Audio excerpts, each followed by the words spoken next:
스포일러가 가득합니다. 끌 거면 지금 끄세요.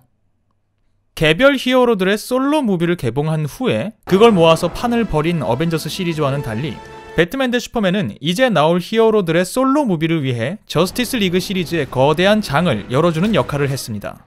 영화 자체가 거대한 예고편이 되어야 되니까 그 안에 뿌려진 떡밥 혹은 이스터 에그들이 많겠죠? 이 단어가 생소한 분들을 위해서 설명을 좀 하자면 떡밥은 뭔가 의미심장한 장치를 미끼로 써서 관객의 관심을 낚은 뒤 다음 이야기를 보게 만드는 요소고요. 이스터 에그는 아는 사람만 알아보는 창작자의 장난이라고 생각하면 쉽습니다. 그럼 지금부터 배트맨 대 슈퍼맨에 나오는 떡밥 혹은 이스터 에그는 어떤 게 있었는지 살펴봅시다. 시작합니다. 가장 먼저 나오는 떡밥은 지미 올슨입니다. 지미 올슨은 슈퍼맨이 인간일 때, 그러니까 클라크 켄트로 있을 때 일을 하는 신문사에 소속된 사진기자입니다. 배트맨의 조력자인 로빈까지는 아니어도 슈퍼맨 코믹스에서는 재담꾼 그리고 조력자로 활약하고 있는데요. 캐릭터의 상징성 때문에 영화화가 될 때마다 얼굴을 비추곤 했습니다. 하지만 2013년 맨 오브 스틸에서는 그 모습을 찾아볼 수 없었죠. 그래도 아예 이 캐릭터를 없이 갈 순 없었는지 이번 배트맨 대 슈퍼맨에 감독이 잠시 등장시키는데요. 영화 초반부 사막에서 CIA에게 들켜서 죽음을 맞이하는 사진기자 기억나시나요? 그 친구가 바로 지미 올슨입니다. 네, 껴줄 곳이 없는데 껴주긴 해야 돼서 얼굴을 비추고 5분 만에 죽게 했어요. 영화에서 이게 지미 올슨이라고 이름이 불리진 않는데 출연진 리스트를 보면 그의 이름이 지미 올슨이라는 걸 알 수 있습니다. 이를 통해 슈퍼맨 시리즈가 다시 리부트되지 않는 한 향후 나올 슈퍼맨 영화들에서도 지미 올슨은 나오지 않는 것이 확정되었습니다. 두 번째, 스티브 트레버. 1918년 벨기에에서 찍힌 원더우먼의 사진에는 4명의 남정네가 함께 등장해요.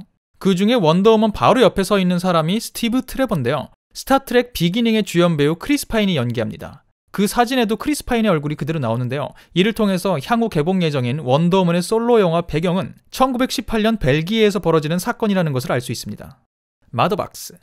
원더우먼이 메타휴먼에 관한 파일을 살펴볼 때 한 과학자가 사이보그를 만들어내는 장면이 있거든요. 그때 이상한 상자가 아주 중요한 역할을 하는 걸 볼 수 있습니다. 이게 바로 마더박스라는 얘기가 있었는데요. 마더박스는 시간, 공간, 심지어 현실도 조종이 가능한 외계의 슈퍼컴퓨터라고 합니다. 감독인 잭 스나이더는 최근에 했던 인터뷰를 통해서 마더박스가 영화에 이미 등장했다는 걸 확인시켜줬고요. 마더박스를 통해 태어난 사이보그가 앞으로 이 세계관에서 아주 중요한 역할들을 한다고 합니다. 그러니까 앞으로 나올 사이보그 영화에서는 마더보드가 어떻게 지구에 나타나는지가 아마 그려지게 되겠죠.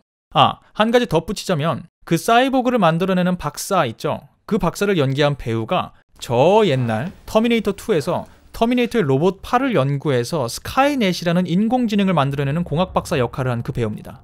그런 게 좀 감안돼서 이분을 캐스팅한 것도 있겠죠. 저스티스 리그. 원더우먼이 컴퓨터를 통해서 보는 메타 휴먼들이 바로 저스티스 리그의 멤버들이 될 텐데요. 원더우먼 본인을 포함해서 엄청난 속도로 움직이는 플래시, 바다 생물들의 제왕 아쿠아맨, 그리고 기계들과 연결될 수 있는 사이보그. 이들은 모두 솔로 영화들을 통해서 우리에게 인사를 하게 될 예정이니까 우리가 벌써부터 다룰 필요는 없을 것 같아요. 배트맨의 꿈.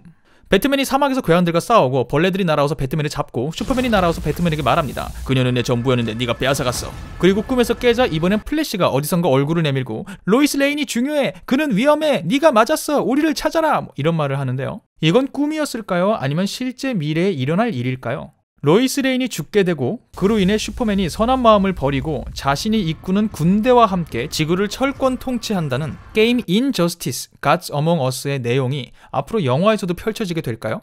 아니면 DC 코믹스의 대악당 다크사이드가 슈퍼맨을 세뇌했고 이를 해결하기 위해서는 로이스 레인을 찾아야 한다는 내용이 벌어질까요?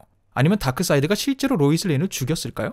이와 관련해서는 처음 배트맨이 사막을 바라볼 때 땅 위에 놓여진 게 도로가 아니라 다크사이드의 상징인 오메가라고 합니다. 그리고 등장하는 벌레들은 다크사이드의 부하들이고요. 그렇다면 저스티스 리그의 큰 내용은 역시 다크사이드가 관련된 이야기로 흘러갈 가능성이 높겠죠. 에멧 베일. 영화에서 언제 얼굴을 비추는지는 해외 매체들도 조금 헷갈려하고 있긴 한데요. 역시 출연진 이름에서 에멧 베일의 역할을 맡은 배우가 있다는 것을 확인할 수 있습니다. 이 에멧 베일이라는 캐릭터는 슈퍼맨 코믹스에서 과학자인데요. 메탈로라는 슈퍼맨의 적을 만들어낸다고 합니다. 향후 슈퍼맨 영화를 위한 초석일까요? 로빈의 죽음.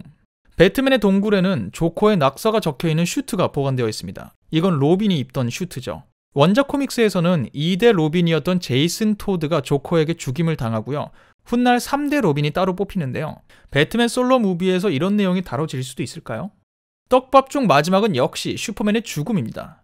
물론 마지막에 슈퍼맨이 살아날 것이라고 표현이 되긴 합니다만 감독에 따르면 슈퍼맨이 도와주는 거 없이 배트맨이 혼자 저스티스 리그를 모을 수 있어야 그 여정에 의미가 있을 거라고 하거든요. 그러니까 슈퍼맨은 분명 후속 영화들이 나오긴 하겠지만 그의 죽음이 이 세계관에서 꽤 오랫동안 영향을 미칠 수 있다는 겁니다. 다음은 이스터 에그를 몇 개 살펴봅시다. 왓치맨.